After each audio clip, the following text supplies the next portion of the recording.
पाकिस्तान समेत दुनिया भर में सबसे बड़ी खबर इस वक्त इसराइल और अमेरिका का मिलकर ईरान पर 1 साल से भी कम अरसे में दूसरी बार हमला है। एक बड़ी खबर आपको बता दें, ईरान के रक्षा मंत्री की मौत की जानकारी रॉयटर्स के हवाले से यह खबर सामने आ रही है।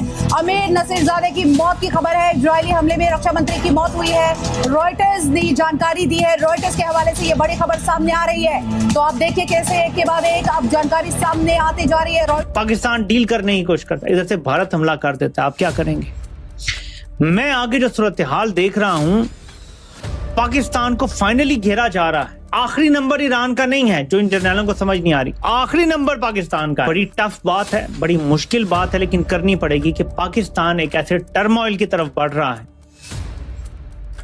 कि जिसके नताइज क्या होंगे ये प्रिडिक्ट नहीं किया जा सकता। घुस जाएंगे और हमला हो जाएगा। पाकिस्तान एक बहुत डिफिकल्ट पोजीशन में है। जब अफगान तालिबान की तरफ से अटैक पाकिस्तान पर अटैक हुआ, पाकिस्तान के लिए बहुत इंपॉर्टेंट है कि अगर प्रो इजराइल या प्रो इंडिया या फॉर दैट मैटर इस तरह की हुकूमत आती है तो उसके लिए पाकिस्तान और ज्यादा इनसिक्योर हो जाएगा। देखें, इंडिया और इजराइल का टारगेट पाकिस्तान है, ये याद रखें। अमेरिकन डिप्लोमेसी, अमेरिकन सूरत हाल मुख्तलिफ होती है। अमेरिका और इसराइल की नीयतों पे तवज्जो दो। ये आलम इस्लाम के लिए वार्निंग है, और मेरा ख्याल है ये लास्ट वार्निंग है या सेकंड लास्ट पूरे आलम इस्लाम के लिए, याद रखना।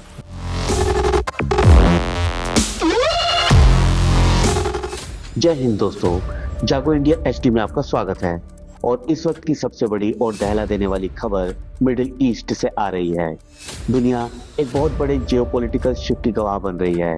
अमेरिका और इजराइल ने मिलकर ईरान पर अब तक का सबसे भीषण हमला कर दिया है। ऑपरेशन एपिक फ्यूरी के तहत ईरान के कई शहरों को निशाना बनाया गया है।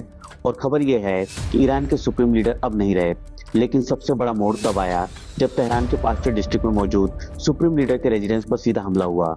ईरानी स्टेट मीडिया ने कंफर्म किया है कि आयतुल्लाह अली खामेनेई की इस हमले में मौत हो गई है। ये ईरान के लिए सिर्फ एक मिलिट्री हार नहीं, बल्कि एक बहुत बड़ा आइडेंटिटी क्राइसिस है। दुनिया भर के लीडर्स शांति की अपील कर रहे हैं, लेकिन हालात पॉइंट ऑफ नो रिटर्न पर पहुंच चुके हैं। क्या ये तीसरे विश्व युद्ध की आहट है? क्या मिडिल ईस्ट का नक्शा हमेशा के लिए बदल जाएगा?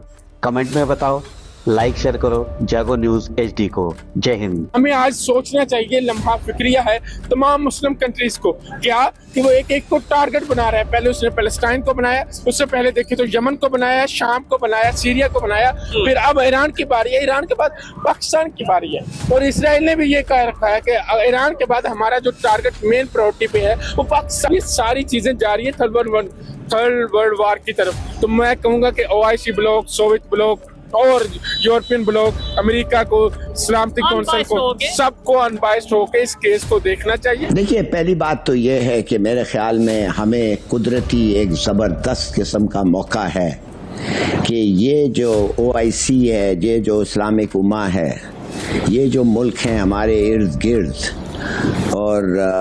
और भी जगह जिधर भी हैं वो, ये अगर एक दफे इकट्ठा हो जाए और हो सकते हैं, ये एक इतना बड़ा जबरदस्त शील्ड हो सकता है। ये मेरे ख्याल में अगर हम ये ना करें तो अकेले बट के हमारे दुश्मन हमें खत्म कर सकते हैं। और बटना जो है, डिवाइड होना जो है, जो हम हो गए हैं सैडली, आजकल जो हो रहा है आप देख सकते हैं कि हम बट गए हैं। ये पूरा जंग इसलिए हो रहा है कि ईरान को कभी भी न्यूक्लियर पावर नहीं बनने देंगे। मगर आप मत समझिए कि ये जो हम इनके ईरान के जो दुश्मन हैं तो हमारे भी दुश्मन हैं। आप मत समझिए 2 मिनट के लिए कि ये बाज आ जाएंगे।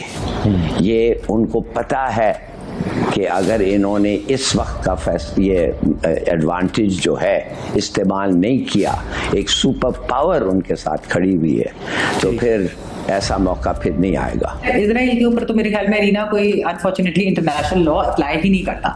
उन्होंने तो पिछले 2.5 साल से जो एक active genocide, on going genocide है, वो जो चल रही है, तो उससे साफ नजर आ गया कि ना सिर्फ ये कि दुनिया उसको रोकना नहीं चाहती बल्कि उनके साथ है, जिस तरह आज अमेरिका ने उनका साथ दिया है। हमारे लिए जो मसला है, एक तरफ हम अफगानिस्तान के साथ एंगेज्ड हैं, दूसरी तरफ हमारा बॉर्डर जो है वो इंडिया के साथ है, तीसरी तरफ अगर ईरान के उधर कोई ऐसी चीज होती है, कोई डिस्टेबलाइजेशन होती है या कोई कल को फोर्सफुल रिजीम चेंज भी हो जाए, तो इसका मतलब है कि वहां पर एक प्रो इजराइल गवर्नमेंट आकर बैठ जाती है, प्रो इजराइल रिजीम। वो इंडिया और इजराइल का जो नेक्सस है, देखिए ये जो मोदी का अभी का टूर था जो इजराइल का अलीना, वो आप किसी खाम ख्याली में ना रहे। उसे बिल्कुल पता था कि ईरान पर हमला भी होने वाला है, टाइमिंग और एक ऑनगोइंग जेनोसाइड भी चल रही थी, उसके बावजूद वो जो उधर गया है। पहले भी इजराइल इंडिया के ताल्लुकात बहुत अच्छे हैं, लेकिन ये एक मैसेजिंग थी और ये मैसेजिंग ईरान और पाकिस्तान के हवाले से भी थी।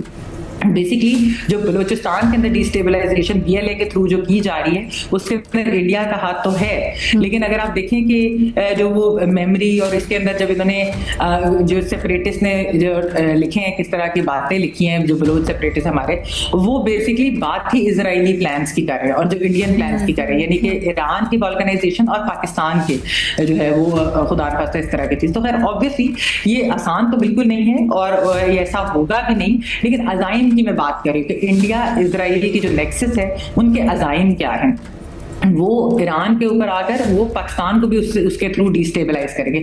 तो ये पूरे के पूरे मैं कहूंगी कि वेस्ट एशिया हो, साउथ एशिया हो, मिडिल ईस्टर्न रीजन हो, गल्फ कंट्रीज, ये पूरा का पूरा खिता इस एक जंग जो है अगर ये देर तक चली तो ये इसको डिस्टेबलाइज करेगी और ये बड़े खतरनाक इसके लिए नताइज होंगे अलीना दुनिया के लिए।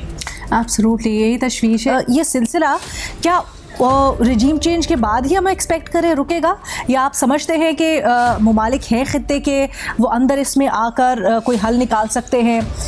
ऑल्सो क्या ये खतरा अभी इमिनेंट है कि ये जंग वर्ल्ड वॉर 3 में तब्दील हो जाए, या आपको लगता है ये आइसोलेटेड रहेगी?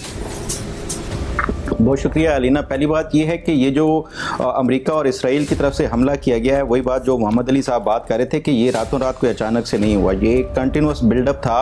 आपको याद है हमने इसी प्रोग्राम में 14 जनवरी को डिस्कस किया था, क्योंकि उस दिन ये शायद लग रहा था कि अमेरिका आज या कल में अटैक कर देगा ईरान के ऊपर। उस टाइम भी मैंने कहा था कि अभी फ़िलहाल अटैक नहीं होगा। उसकी वजह ये थी कि इसराइल इसके लिए मुकम्मल तौर पर तैयार नहीं था।